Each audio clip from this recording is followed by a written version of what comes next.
nervous, but really this feels like exactly where I want to be and what I want to do. And so I just want to thank you for just supporting me with your presence and sort of affirming that this makes sense, right? I feel like, I don't know if you remember when you were kids, if you played school with your friends and like one person got to be the teacher, like I have that kind of feeling where sort of my inner child was like, I just want to get people together and talk. And so I feel like you, all my friends came together to play art with me. And I'm so happy to see you. And sort of interesting how this collection came together. And it's the eve of Juneteenth, which is now a federal holiday. And there's lots of conversations about what that looks like now that it's sort of been pulled into the public sphere in a way.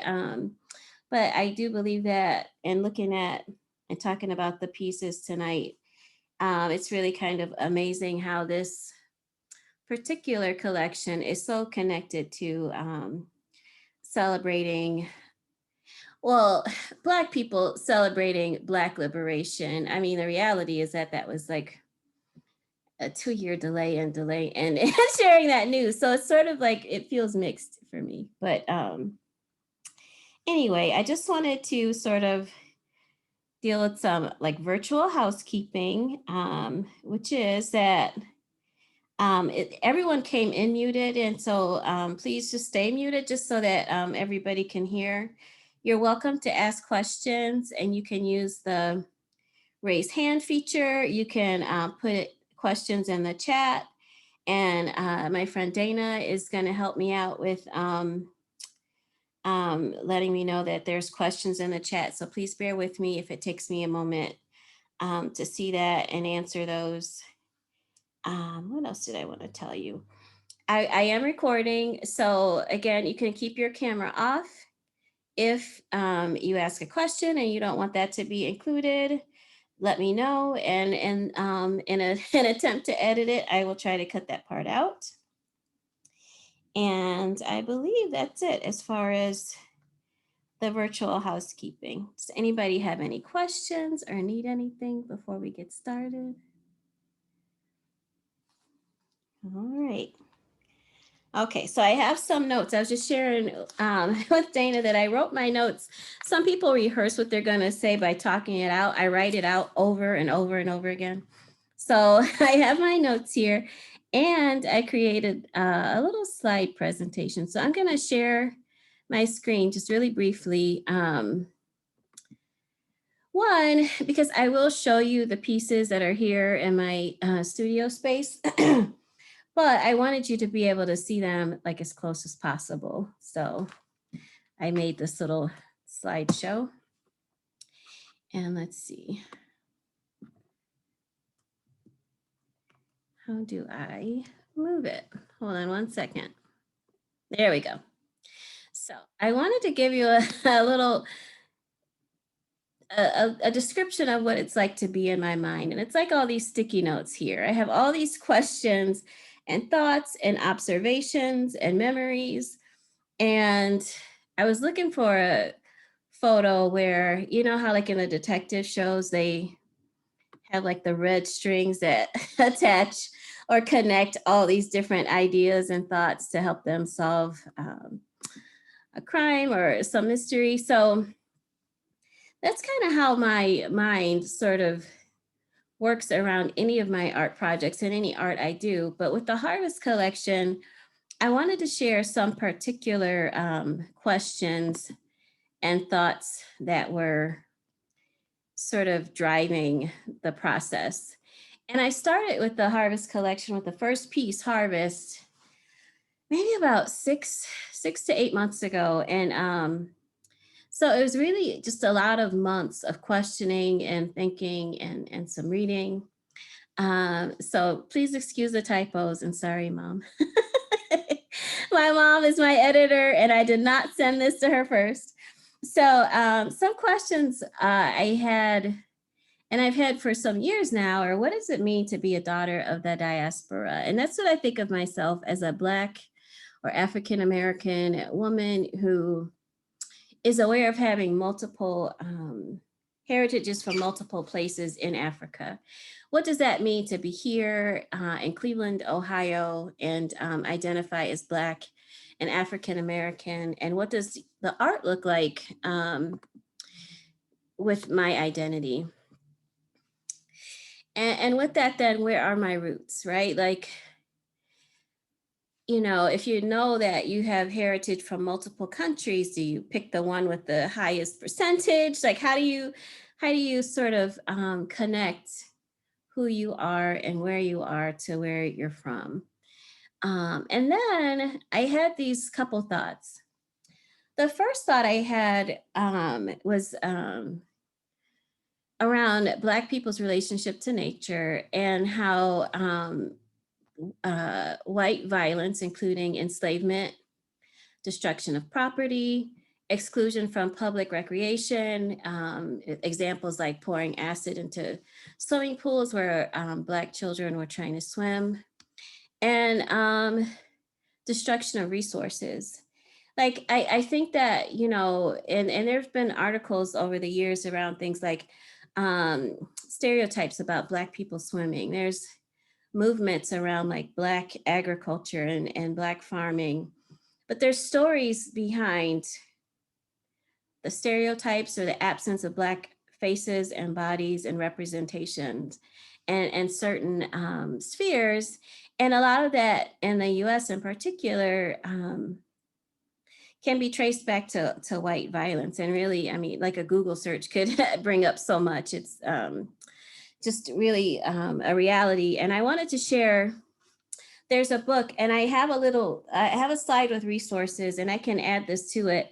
There's a book called The Sum of Us that really talks about solidarity and how solidarity is how we move our country forward, but how some of these things like the acid in the swimming pool, like the ways in which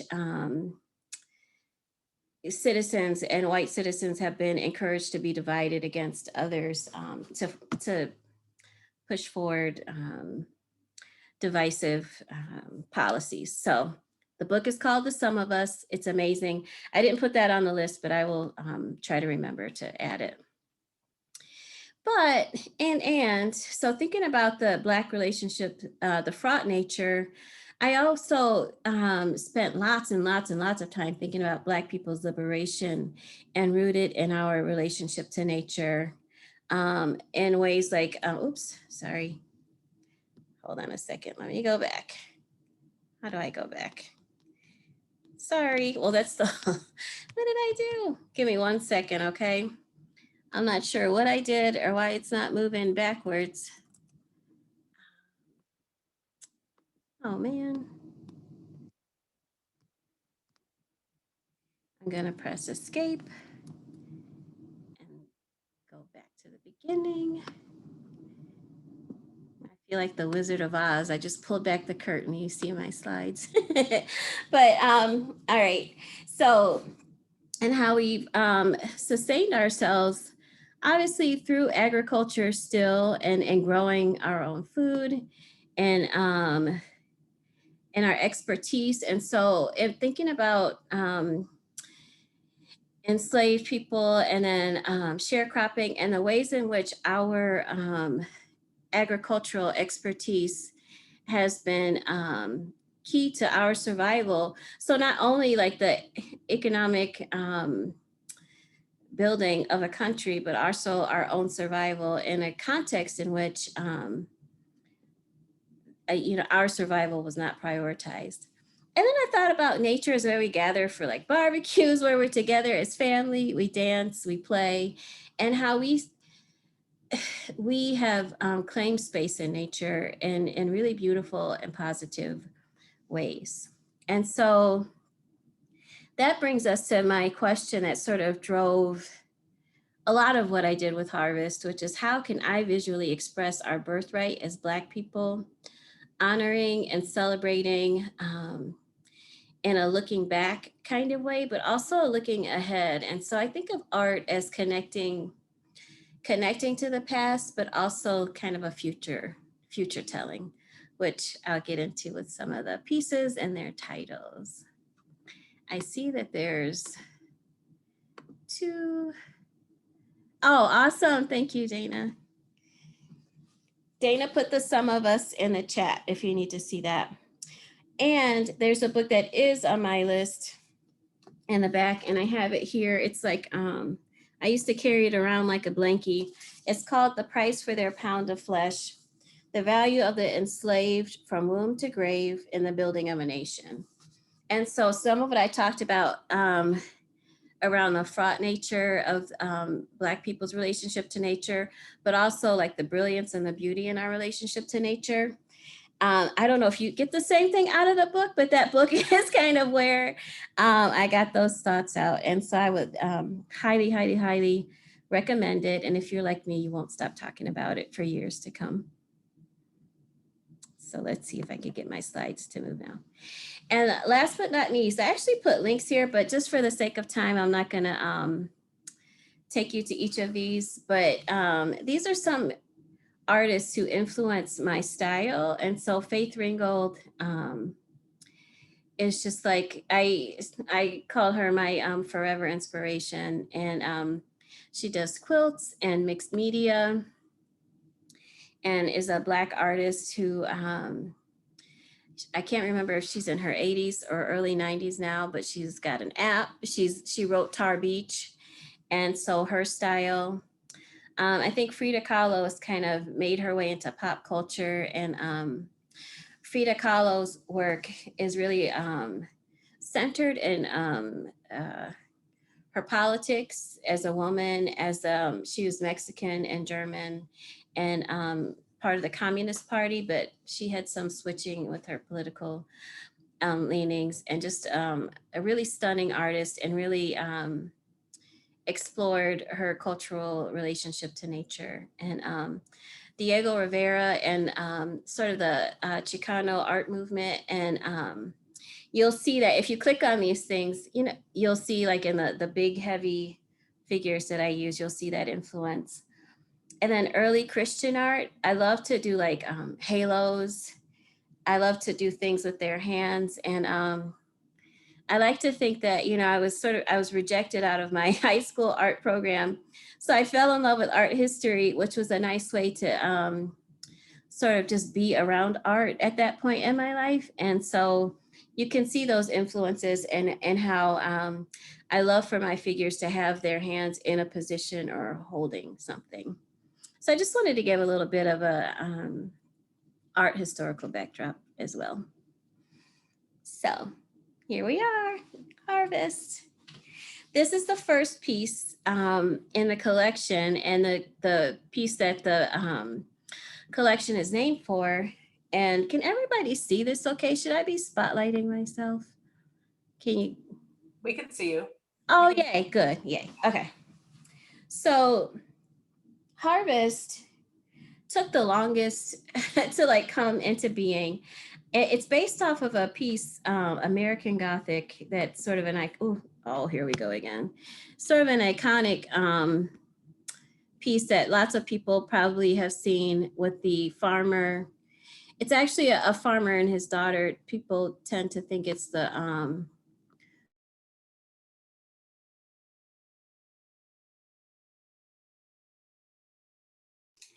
Now you're muted, Jennifer. Sorry. So, so the piece is American Gothic. It's kind of an iconic piece, and it's a farmer and his daughter, and so I wanted to create my own version of that. Again, exploring sort of Black people's relationship to nature in a way that is beautiful and rewarding, and being rewarded for labor.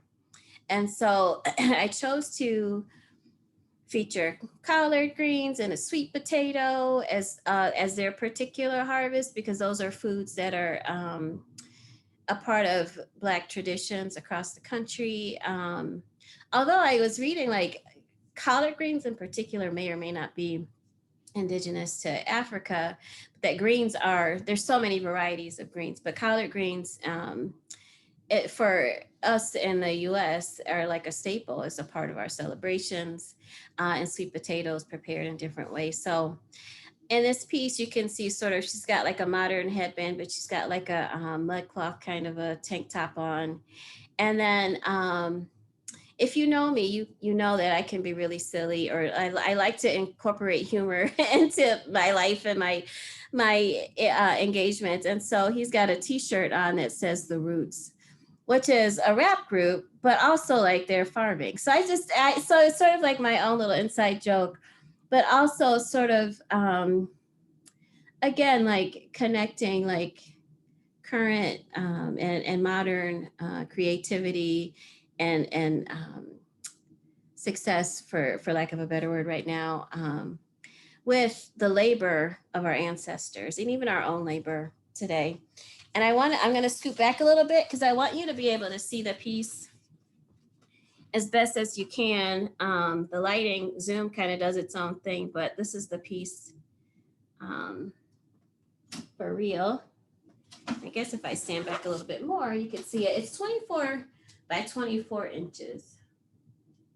But that is Harvest.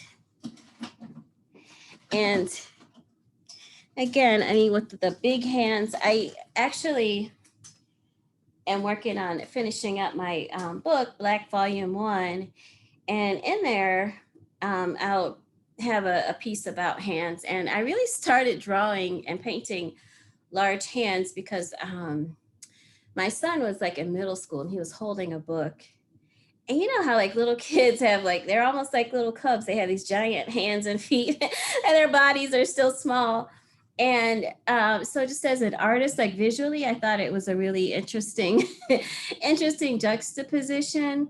But I also thought symbolically of like potential, connection, like hands hold so much promise and story and potential and possibility that I just sort of continue to draw and paint big hands.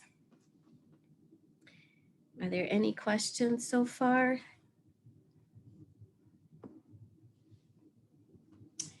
Next is maybe I'm just weird. I am sort of stunned by how many people this piece resonated with, and when it popped in my mind. So I should probably just give you a little. I shared some of like my process as I was painting these pieces, but like I started Harvest and 6 7 months, however long it took for it to come to me, then it was like boom, it was there, and I just was following the process. So then I was like walking to my mailbox thinking about something, and maybe I'm just weird kind of popped in my head, and then I had this image that you see here just come to me, and I'm like, nobody wants to see that. You know, that's how I felt, kind of like, I don't know, that feels very personal. I don't know that it's something that is like painting worthy. But you know, I shared in my process how I kind of have conversations with the muse, my creative side of myself. And there's times that I'm like, you know, I'm not going to try to negotiate this. I'm just going to do it. I'm going to follow the process and see what happens. And I feel like, so I had a friend who shared a picture of a lemon blossom. It's so hard to Zoom has its own like lighting thing. There we go. But my friend shared a picture of lemon blossoms. And so I really wanted to capture that in this piece. And then she's holding a lemon and her hand is holding it kind of like an offering, which sort of speaks to that sort of Christian art piece, that early Christian art piece that I saw so much of in high school and college through art history classes. And then her other hand is on her knee. And it's sort of like a nurturing in a cyclical sense. Like there's an offering and then there's like a receiving. Though she's the person who's sort of nurturing herself, but there's just that symbol there of how generative we can be and we are in the ways that we nurture and also receive nurturing. Let's see. Oh, for those of us that colors. Thanks, Dion. Yes. And that's what it was sort of really cool to hear that. Yeah, that the friends of mine who were like, I say that to myself too. So and that's like such a the process of this particular series was really like kind of a walk in like faith and trust and connection, and so just really powerful personally to see how sort of just trusting my own sense of what was to come created connection with so many other people, friends and family and people I love, and also other people too. And that was really exciting. Does anybody have any questions or thoughts? We will have time at the end too. I didn't want to make this too long. And if we end early, that's cool too. It's like college, right? You get to be done early. We're going to enjoy that and not even worry about it. You're probably not worried about it. I would worry about it and say I should have held them longer with something powerful, but I'm not going to worry about it. So next is good fortune. Now, good fortune was quite a process, partially because my friend shared a picture of a bobcat. It was snowing outside, I think maybe in December or October. I can't remember when. And I knew I was going to paint it. And I was like, how? Because I don't paint like realistic animals or realistic anything really. I really love to play somewhere between realism and sort of my own imagination. And so I knew that I was going to paint it. And then, like, sometime between then and when I painted this piece, I got this vision of a little girl running with a bobcat. So I'm like, okay, so not only am I painting a bobcat, but I'm painting a person running from the side. And, just like this feeling of challenging my typical ways of doing things and my skill set. Ah, cool. Thank you. um, and so, but again, it's like, I could either spend this time sort of fighting with that inner creative voice or just try. And I wrote somewhere on Facebook around how I feel like the creative process has so much to speak to like liberation in our work toward liberation.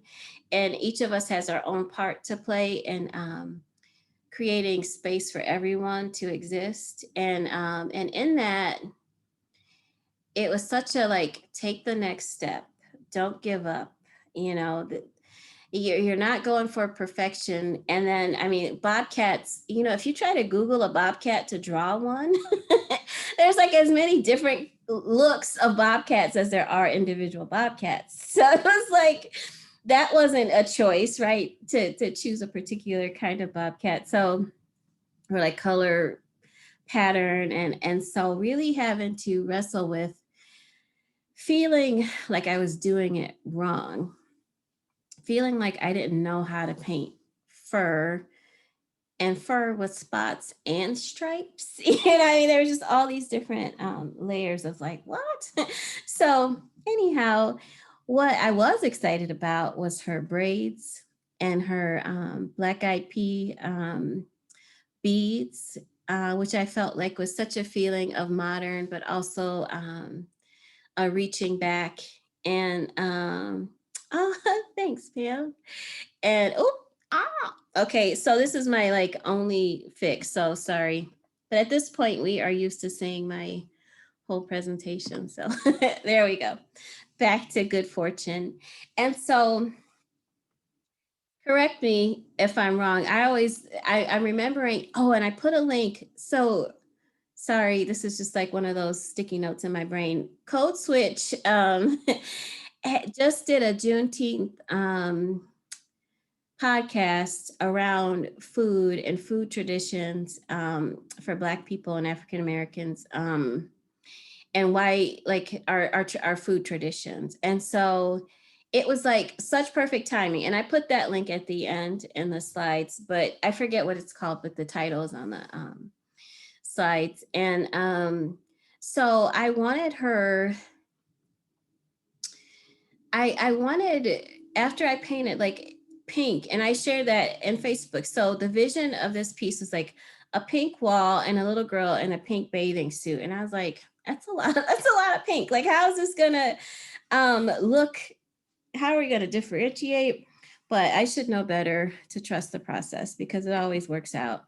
And with her, I could just imagine so many stories. She almost feels like a Disney princess to me. And I could imagine like her parents, like, I told you to stop running with the bobcats, but she's just got this gift with animals. And I imagine that maybe her mom was a designer, and so maybe her dad's like some whatever he's doing that's fancy, and her mom's like, we need peacock feathers painted on the walls.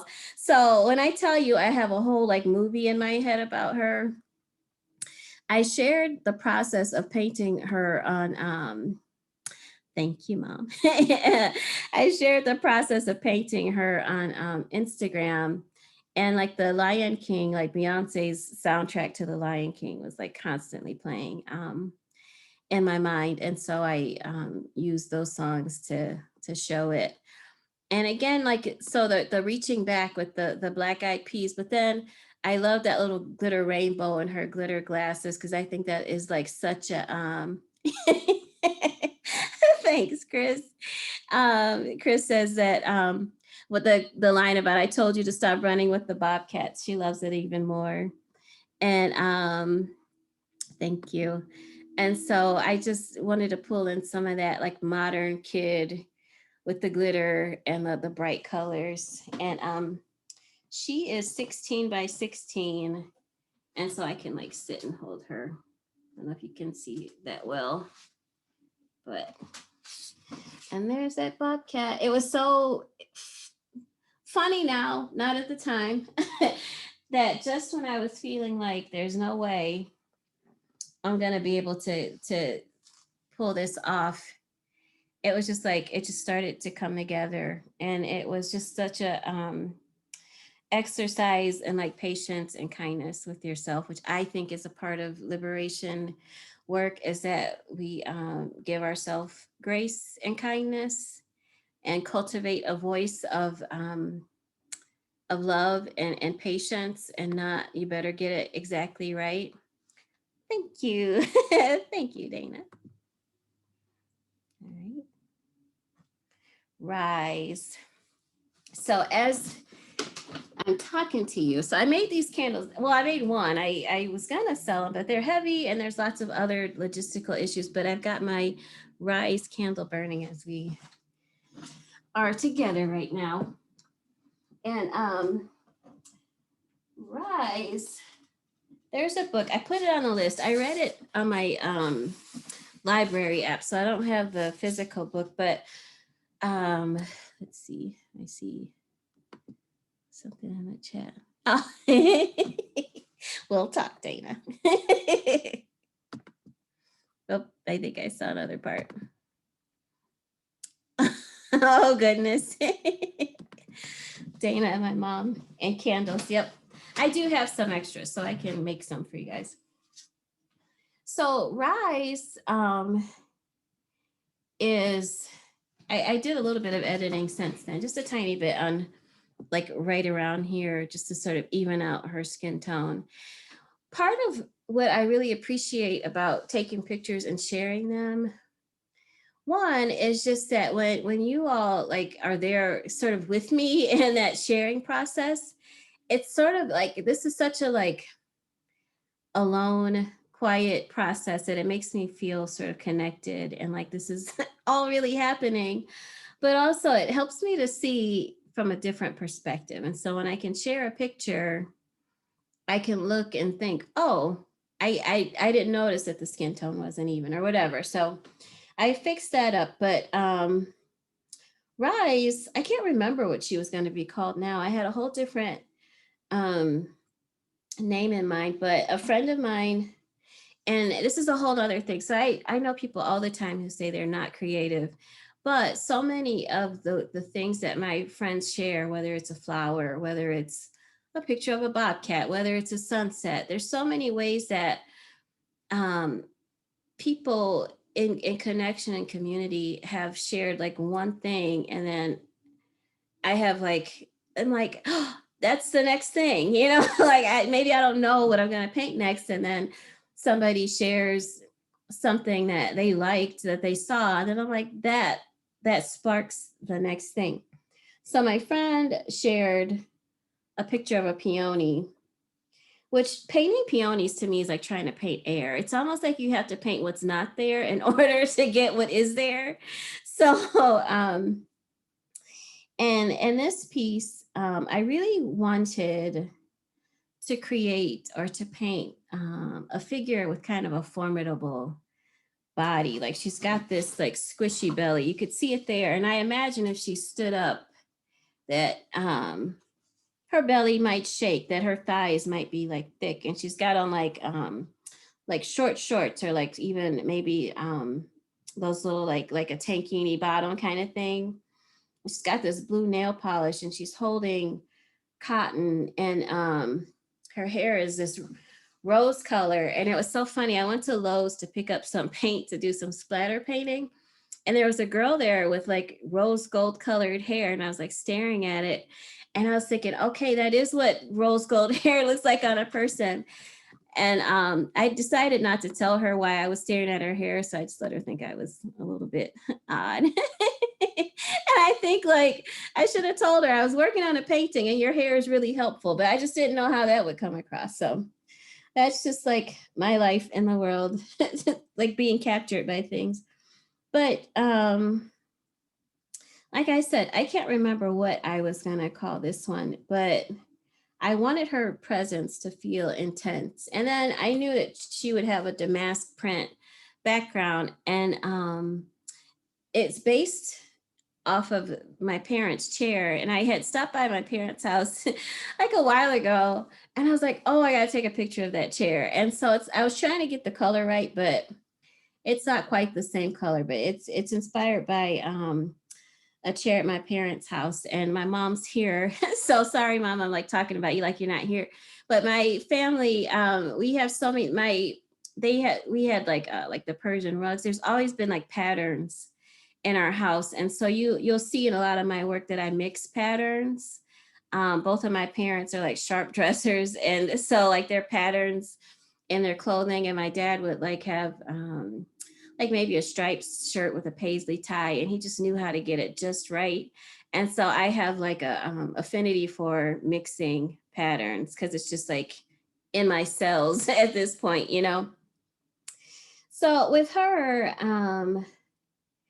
I there's a book called Fearing the Black Body, and talking about how fat phobia is kind of rooted in racism. And that's like my not great summary, but I really recommend it. And so I felt it was important for her to have substance to her body. And I felt it was important to her to have on clothes that people might think, oh, I don't know if that's proper. And I felt like she needed to have that against this backdrop of like that damask print and holding cotton and that rise. And I wrote about it that I wanted to evoke thoughts and feelings. And I just didn't want her to be liked. I wanted her to challenge perceptions, which is also why I thought she was important to be on a candle. Growing up Catholic, and having like the sanctuary candles and stuff like that, and really exploring sacredness and holiness in a broader sense. I just thought she was important. And I love her. And my poor son. So I asked my family, I asked him stuff like, should I paint the nails blue, or should I do this? And they'll be like, or should I put glasses on this one? And they'll be like, no. And I'll be like, well, don't be mad. I'm not going to listen. Because sometimes I ask because I know what I should do, but I want them to like, it's almost like I'm having this argument with myself. And I'm like, well, Lamont and Christian said, I don't need this, so I don't. But I already know that I do, which is why I'm asking them, because I'm trying to help them to get me to get out of it. But so Christian told me to leave the nails white, but I said, I go, you'll like them blue. He's like, whatever. I think I did. You know what though? this is the last piece. It's my self-portrait. And I really wanted a praying mantis in this series. And it never kind of materialized, which I'm still kind of grumpy about, but I will pray, I can paint a praying mantis if I want to, but it's just like, it didn't feel like it fit anywhere. And I was a little bit disappointed by that. And so with this last piece, I did ask Christian, like, should I put a praying mantis somewhere? And he's like, no. And I'm like, oh, you're right. So it's not there. But it was kind of funny. I wrote this story on Facebook too, but I was listening to this song called We, and I was supposed to be pulling weeds, which is this tool that I use to pull the weeds. You like run it back and forth 100 million times, and like one little dandelion comes up. And there was a song playing called We, like the French We. Ooh, let's see, I have chats that I have been missing. Hold on one sec. Oh, love it, love it. Yep, that's her, Chris. And so I actually was going to call this one Be Easy. And I was inspired by the chamomile that I was growing that I actually thought was not, I thought it was done. Thank you, Sarah. I thought it was done because I actually planted it late last year. And I was telling my mom, like, whoever talks about like cold weather crops is probably not from Northeast Ohio, because I think they mean like 70 degrees. When I hear cold weather, I think 40 degrees. So I planted the chamomile like in November. And I planted the chamomile in November. It did start to grow, but it stopped. And then this year, I just was kind of being a leisurely gardener. I was gonna say lazy, but I like leisurely. I wasn't being too precious about it or like into it, And all of a sudden, I was like in the mood to garden, and I went to pull up the chamomile, and there were buds, and I was like, ah! And so I left it, and it flowered, and that's when I was like, these cold weather crop people don't know what they're talking about when they say cold. So I knew I wanted to paint the chamomile. And I think in some ways I was just being cheeky, like be easy, because chamomile is supposed to calm you down, But this is such an interesting little like connection and community piece. So my friend Brandy was like, oh, she was like, this probably would be a good one for the end, because she's going to be in, this whole series is in the Black Volume 1 collection, the book. And I was like, oh my gosh, that's not exactly what I said, but basically, like, this is a great idea. So then when I finished it and it said I made it, she's going to be the last picture in that book. And I just got chills. And I shared on Facebook, and I'm going to talk for like 2 minutes more, and then I'm going to open it up to questions, any further questions or comments. And I shared, like, I didn't want my self-portrait to come out like super beautiful, and then people be like, oh, Jennifer thinks she's gorgeous, and then my brain, this sort of inner conversation was like, you get to like yourself. Like, why would you be worried about somebody who thinks that way about you? Like, is that really where you're going to put your energy? And so it was just like this. Aw, my mom says, and I am. Thanks, mommy. So it was like, even when I first sketched the image and I could see the possibility, I was like, oh, this is really happening. This is really going to be me. And I was thinking, like, so sometimes I set deadlines because I know that I will otherwise take like forever and just sort of meander. So I set this June 18th deadline, and I had at that point like maybe a week and a half left. And I was like, seriously, I'm doing a self-portrait a week and a half before this deadline. Like, I don't know how this is going to go. But it actually turned out to not be such a difficult process. Thank you guys. You all are so kind. So I wanted to tell you, I was telling you about the We song. So I was singing this song, and I hear sort of, I don't know. We all have an inner voice. I think most of us do. So anyway, my inner voice is like you, and I'm like me, and I was. It was so funny to me just because I was like, I knew at that moment that I was gonna be, my last image, and not only was I gonna be the last image, but in that exact moment, dusty hair all over the place, garden gloves on, and my little gardening tool, and not actually pulling any weeds because I was busy dancing, and so here she is, and this one is 16 by 32, and I wore the headband. Oh, I should put this link. This headband is by a black woman artist, and the company is called All Very Goods, and she makes these really beautiful headbands, and that's it. And so again, I was like, when I realized that I was going to call it I Made It, I thought I would put it down the handle. Like that made sense. And then my inner creative voice was like, nope, right across your neck, made. And I was thinking though about like, again, going back to that harvest, like, and our experiential, if not blood ancestors, experiential ancestors in the United States, and how all the people who've come before me have made me who I am, and also afforded me this opportunity to be harvesting my own chamomile for me, and my own garden for me, and in my own space. And something you'll see besides short haircuts is like with this one, my grays, my hair kind of flying out the sides. I think of those as little liberations, right? So you've got this big liberation where we're trying to work toward a society that's just and fair and that's equal.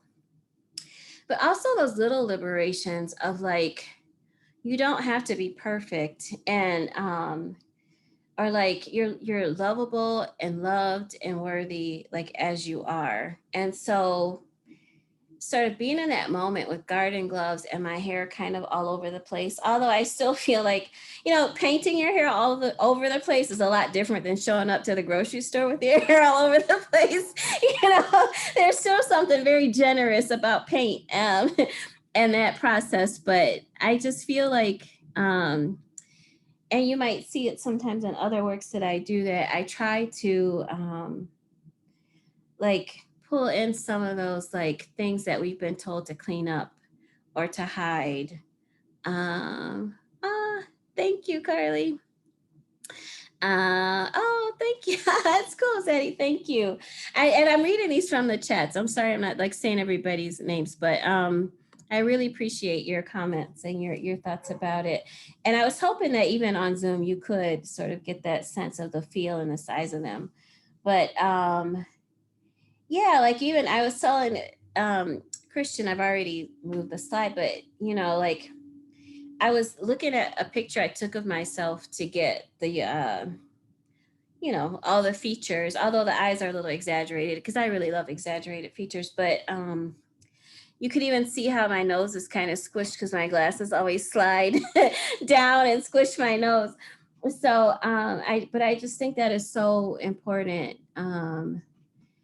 to sort of make space for those things that we sometimes get taught are like flaws or imperfections, that our liberation is not about being worthy. Like there's a book I'm reading now, it's somewhere around here, We'll Do This Till We Are Free, and it's like there's no perfect victim, kind of that idea that you're worthy of your rights or humanity if you fit a certain um, mold. And so obviously like painting loose hair is not necessarily going to upend and uproot that system, but it sort of chips away at it. So that's why I call it a little liberation. But so that is the series. And we have like 10, 11 minutes. And so I just wanted to let you know, like I have not put all of these pieces up yet, and so I'll be working on that tonight and tomorrow. I'm going to actually add some mini prints that will be unsigned, but then it can just be drop shipped like quickly, to people who want them. If you're interested in supporting my art, like an ongoing basis, I do have a Patreon account where you can um, do like, you can customize it for $1, $2. There's different things, but those are just a couple ways. And then Instagram, if you want to, most of us are Facebook friends, but if there's another way you want to connect or follow, then I typically share this kind of work on my Jen P. Davis account. And I share my abstracts on the other one, but I don't do it that too often. Sellings. Oh, that's a great idea. So Zaddy's suggestion is to sell the stickers. It's so interesting because I was thinking about that because I do have the stickers. So you could buy your own candle if you were interested in purchasing the stickers. So if that's interesting to you, maybe just give me a yay in the chat or something like that. Or I could just post them, and if you want them, you can grab them. Actually, thanks, Daina. Yeah, awesome.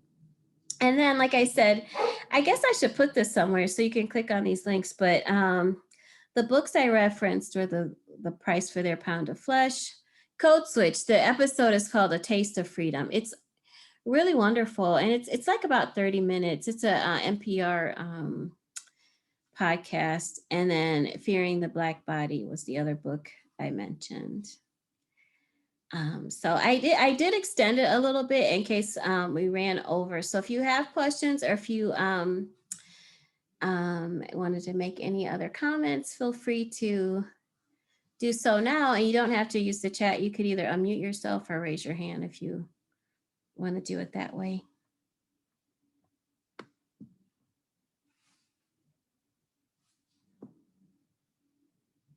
Let me see.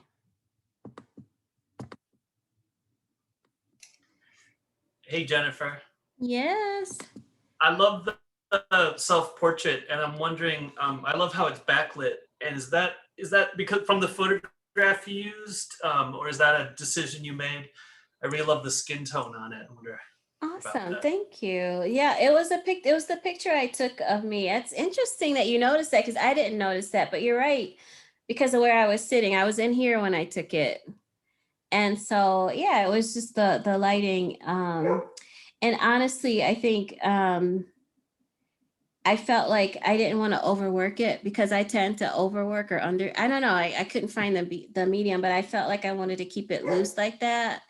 But thank you. Yeah, it was backlit from because of where I was sitting in here.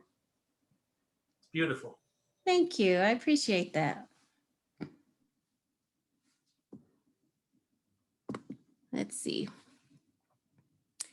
Book series. So Carly says that they love the book series. So I wrote children's books. I have one more that I'm still working on, which actually is my summer project.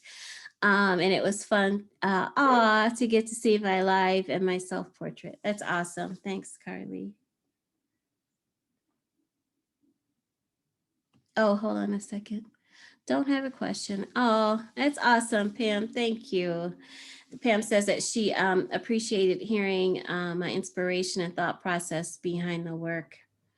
And I appreciate you all being here. I have felt like I just wanted to talk about it. I'm not sure why. I just wanted to get it out. And I felt like I needed to get people together to talk about it. And like I said, I when I was not a small kid, but like younger, I would like write essays in a journal.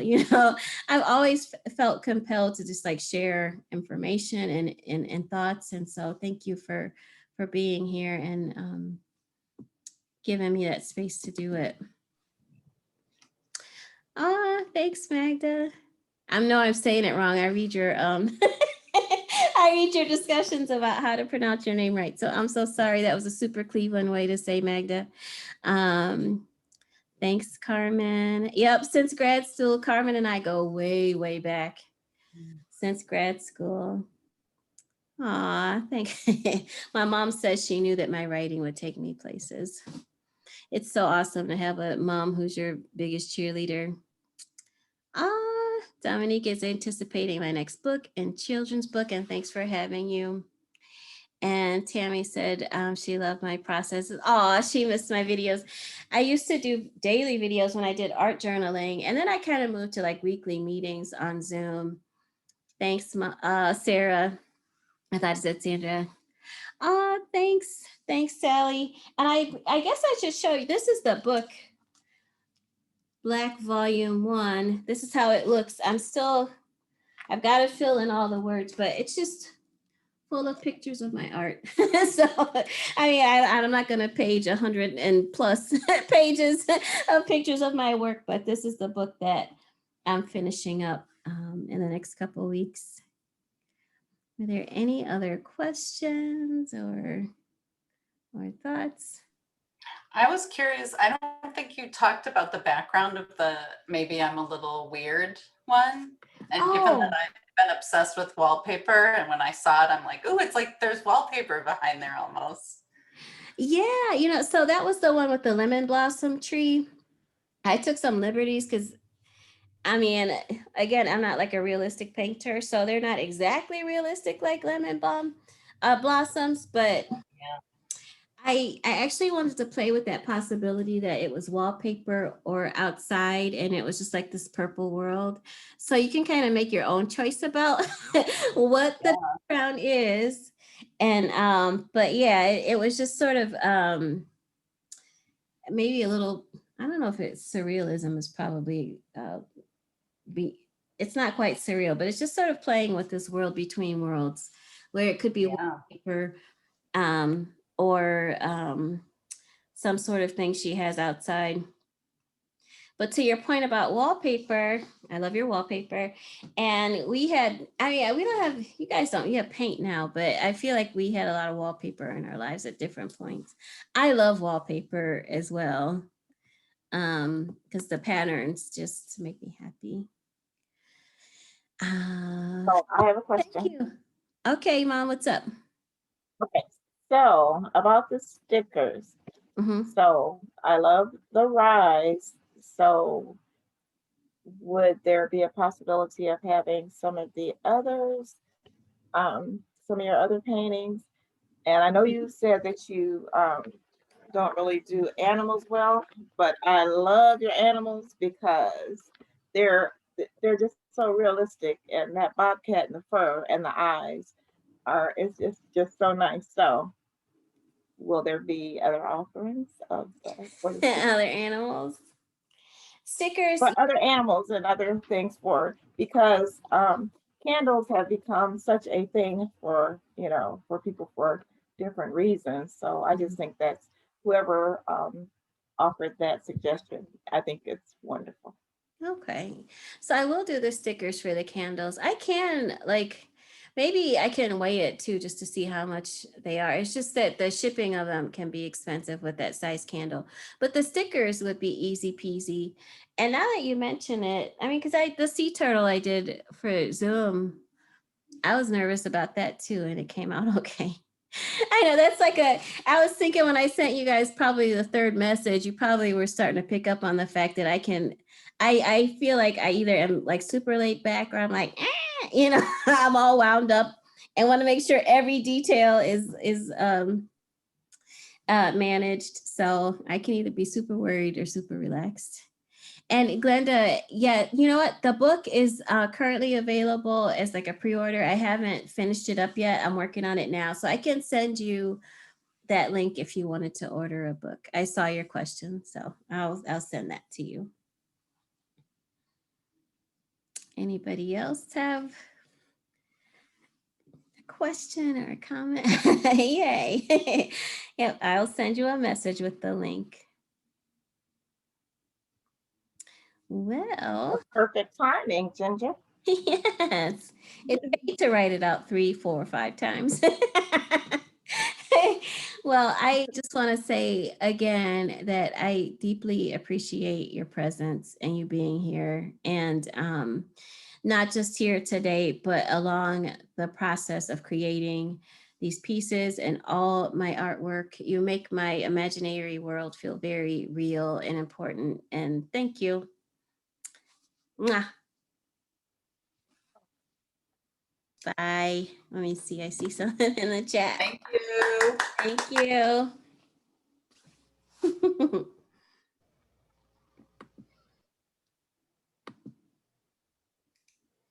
Okay. Oh, I see 2 more chat things. Aw, thank you, Dion. Thank you, Chris. Thank you, Jean. Anybody else? Thank you. I appreciate you all. Thanks, Mom. Mwah. Good to see everybody. I'm going to wait till you all go. I like seeing everybody. I don't want to miss anybody. I don't want to end it before you're all gone. I'll close the place down. Bye, Wendy. Bye, Claire. Thank you. See you later, Mama. You know I'm going to call you. I'll talk to you in a sec.